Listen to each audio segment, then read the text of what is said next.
ఒక పిల్లవాడు తండ్రికి ఫోన్ చేశాడు. చేసి, నాన్నగారు నాకు నిన్న ఒక కంపెనీ నుంచి ఫోన్ వచ్చింది జాబ్ కోసం. వాళ్ళు 2 ప్రశ్నలు అడుగుతాం మేము, ఈ 2 ప్రశ్నల్ని 1 నిమిషంలో సమాధానం చెప్పాలి అని అన్నారు అన్నాడు. ఓకే, మరి ఏం ప్రశ్నలు అడిగారా అని వాళ్ళ తండ్రి అడిగారు అనమాట. నాన్నగారు మొదటి ప్రశ్న అడిగారు, నీకు మా కంపెనీలో ఉద్యోగం ఇస్తే నువ్వు ఎన్ని గంటలు పనిచేస్తావు అని అడిగారు అన్నాడు. మరి ఆ తండ్రి అన్నాడు, అరే బాబు నువ్వేం చెప్పావు అంటే 24 గంటలు ఉంటాయి, దానిలో మనం భోజనం చేయడము, స్నానం చేయడం ఇలాంటివన్నిటి ఒక 12 గంటలు పడుతుంది, నిద్రపోవడము ఇవన్నీ తీసేసి 24 - 12 నేను అన్నాను, నేను 12 గంటలు పనిచేయను కంపెనీకి అన్నా.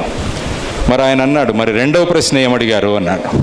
రెండవ ప్రశ్న వచ్చేసి 10 సంవత్సరాల తర్వాత నువ్వు ఏమవుదాం అనుకుంటున్నావు, మా కంపెనీలో జాబ్ ఇస్తే నువ్వు ఏమవుదాం అనుకుంటున్నావు అని రెండవ ప్రశ్న. మరి ఆయన అన్నాడు, మరి రెండో ప్రశ్నకి ఏం జవాబు చెప్పావు అని.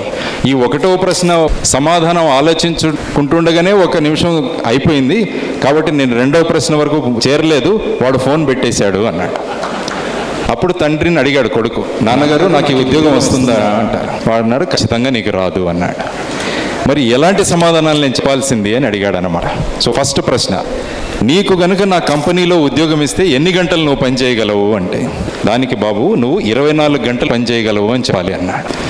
పిల్లవాడు అడిగాడు, నాన్నగారు 24 గంటలు ఎలా పనిచేస్తామంటే, ఎలా చెప్పాలంటే నువ్వు భోంచేస్తున్నప్పుడు కూడా కంపెనీ గురించి ఆలోచిస్తుంటావు, నువ్వు స్నానం చేస్తున్నప్పుడు కూడా కంపెనీలో ఏం చేయాలన్నదే ఆలోచిస్తుంటావు, కాబట్టి నువ్వు నిద్రపోతున్నప్పుడు కూడా కంపెనీ గురించి ఆలోచిస్తుంటావు, కాబట్టి నేను 24 గంటలు కంపెనీ కోసం పనిచేయగలనని నీ సమాధానం ఉండాలి అన్నాడు. కాబట్టి ఏదైనా దీంట్లో 24 గంటలు ఆయన ఉద్దేశం ఏంటంటే, మనము ఒక పని చేస్తున్నప్పుడు ఆ పనిలో పూర్తిగా లీనమై మనం పని చేయగలిగితే ఈవెన్ మనం పడుకున్నప్పుడు కూడా ఆ విషయమే మనకు గుర్తొస్తూ ఉంటుంది అన్నమాట. అలాంటి కమిట్మెంట్ కావాలి మనకు.